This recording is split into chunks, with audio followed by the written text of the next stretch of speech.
Hola, amados del Señor, seguimos en los estudios bíblicos profundos y sencillos. Estamos en la ascensión de Jesucristo y nos toca ver el Cristo que intercede, el ministerio de intercesión que tiene el Señor ahí en el trono de la gracia, a la diestra de Dios Padre. Antes de comenzar les recuerdo, suscríbete al canal, apóyanos con tu ofrenda y si tienes un ministerio, puedes contar con nosotros en la predicación de la calle o la enseñanza y la instrucción bíblica. Bueno, el Cristo que intercede.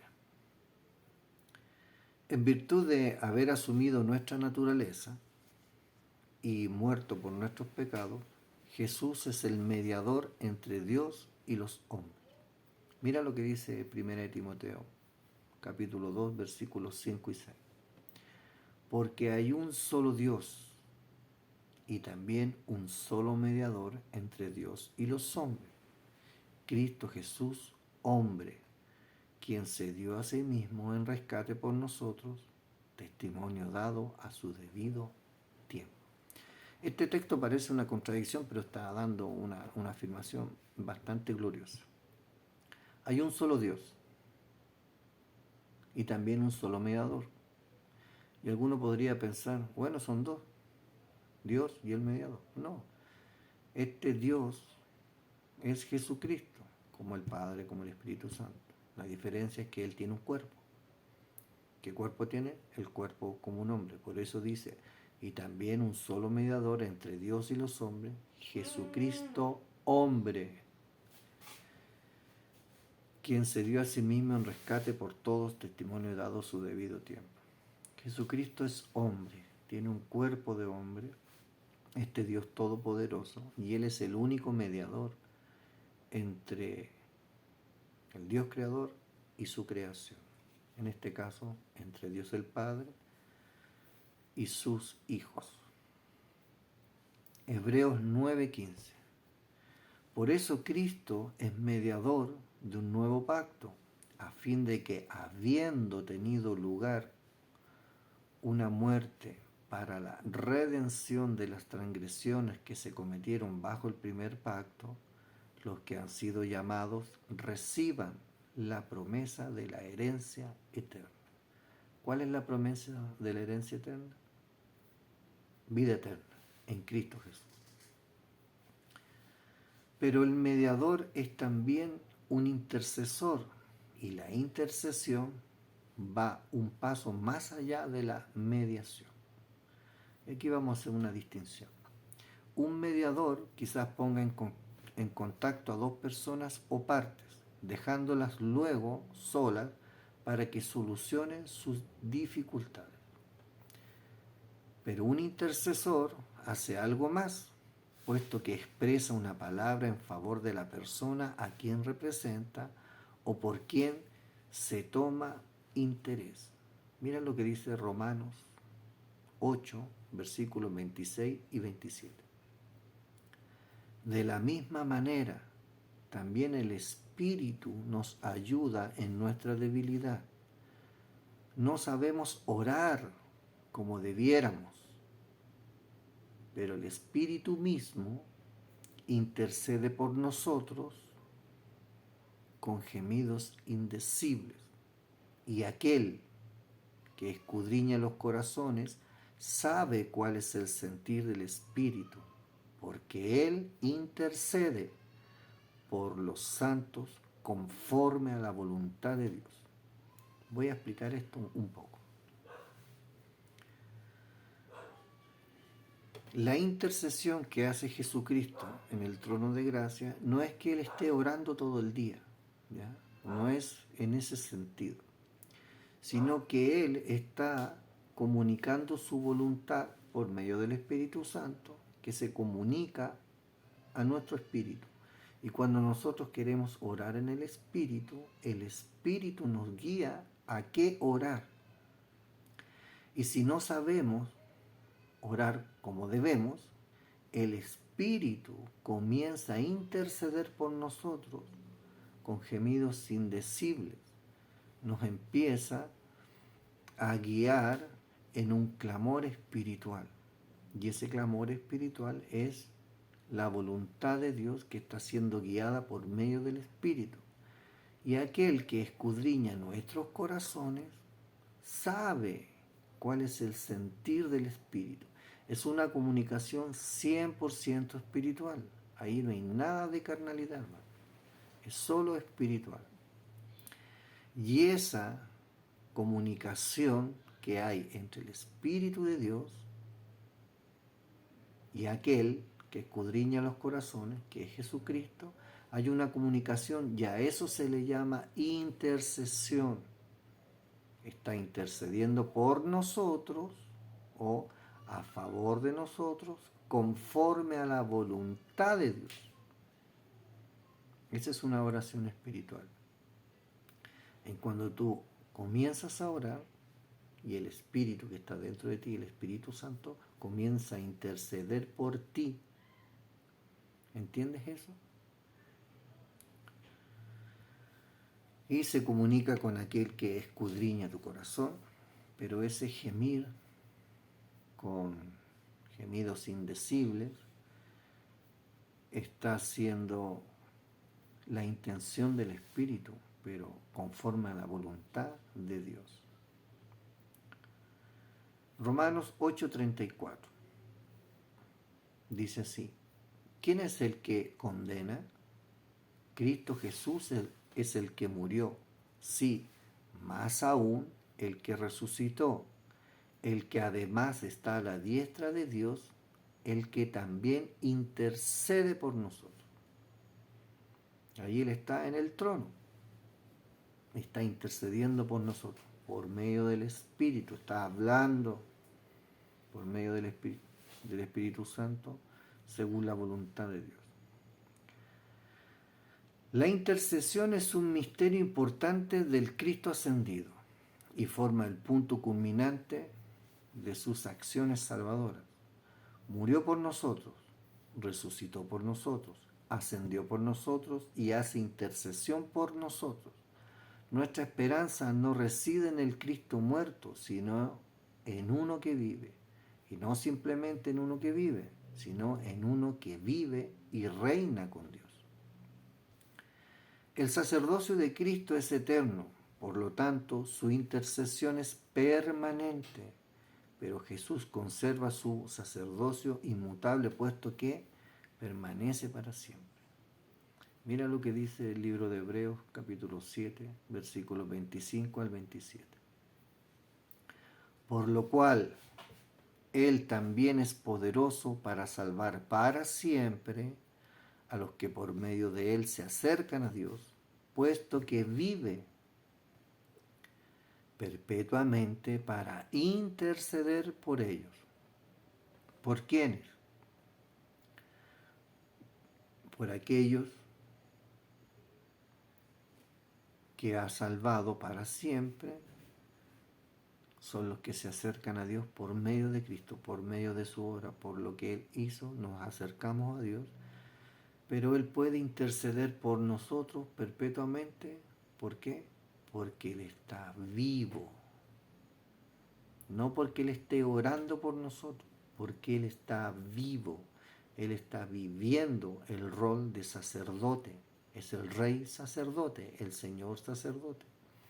Él es el que está sentado en el trono de Dios como sacerdote, que está frente a Dios o en el rol de Dios y está intercediendo por nosotros continuamente, pero no como no hacemos nosotros cuando intercedemos orando, sino que Él está en su rol de intercesor.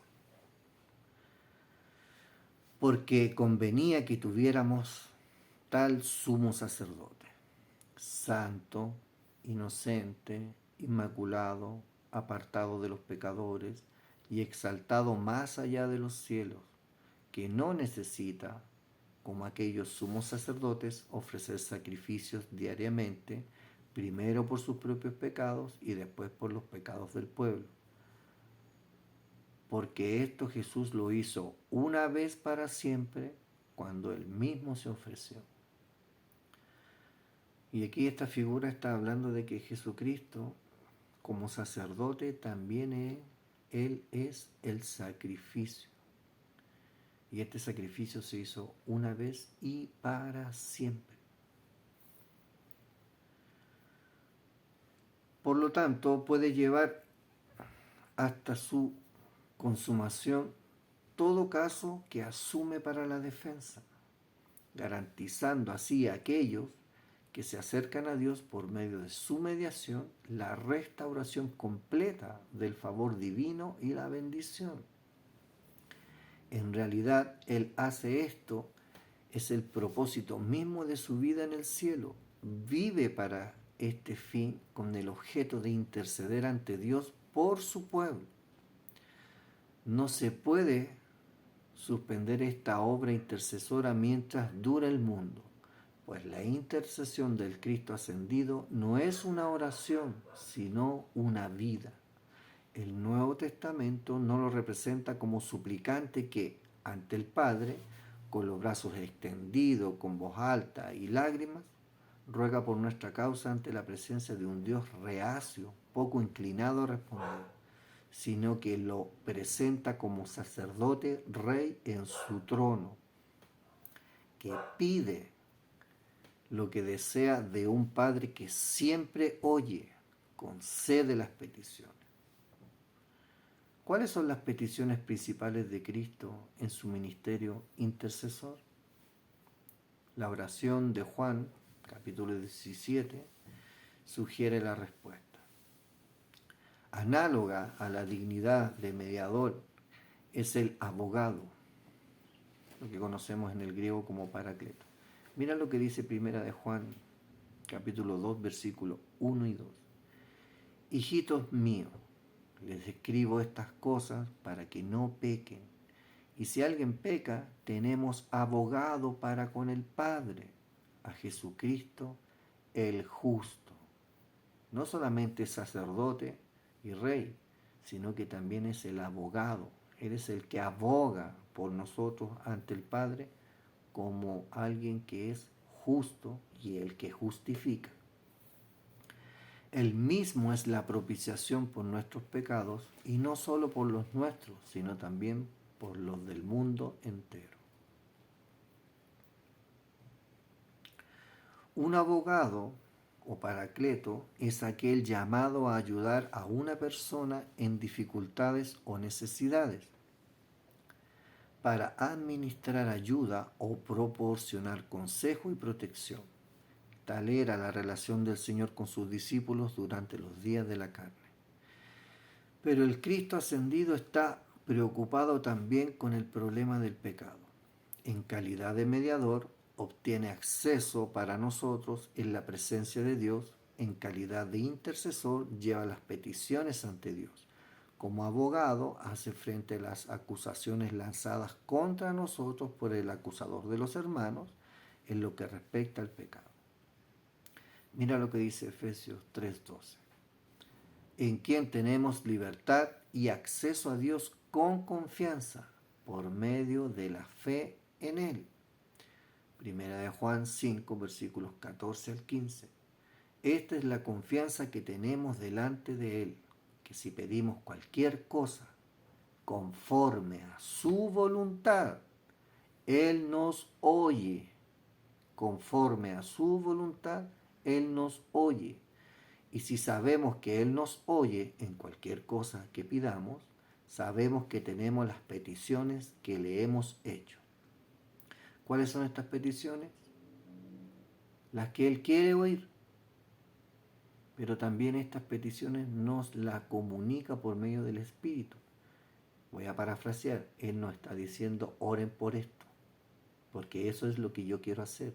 Pero ustedes tienen que orar por eso, me lo tienen que pedir, porque todo lo que pidan al Padre en mi nombre, yo lo haré. No está hablando de cualquier cosa, sino que está hablando de las cosas que Él quiere, de su voluntad. Lo importante es conocer qué es lo que Dios quiere dar, qué es lo que Él quiere decir, qué es lo que Él quiere hacer, qué es lo que Él piensa, siente y hace. Allí debe estar tu pensamiento, tu sentir y tus obras. Apocalipsis 12:10. Entonces oí una gran voz en el cielo que decía: ahora ha venido la salvación, el poder y el reino de nuestro Dios y la autoridad de su Cristo, porque el acusador de nuestros hermanos, el que los acusa delante de nuestro Dios, día y noche, ha sido arrojado. Para los verdaderos creyentes, una vida de pecado habitual está fuera de la cuestión, pero casos aislados de pecado son posibles en los mejores creyentes, y tales ocasiones requieren la defensa de Cristo. Mira lo que dice 1 Juan, capítulo 3, versículo 5 al 7. Ustedes saben que Cristo se manifestó a fin de quitar los pecados, y en Él no hay pecado. Todo el que permanece en Él no peca. Todo el que peca ni lo ha visto ni lo ha conocido. Hijos míos, que nadie los engañe. El que practica la justicia es justo, así como Él es justo. Pero mira lo que dice en el capítulo anterior, capítulo 2, versículos 1 y 2. Hijitos míos, les escribo estas cosas para que no pequen. Y si alguien peca, tenemos abogado para con el Padre, a Jesucristo el justo.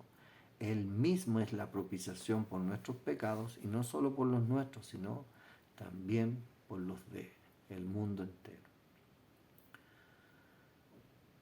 Nos recomienda no pecar, pero siempre nos equivocamos, constantemente. Espero que no siempre es lo mismo, pero siempre nos estamos equivocando. Tenemos acceso a la presencia de Dios y somos perdonados si nos arrepentimos y nos vamos convirtiendo constantemente.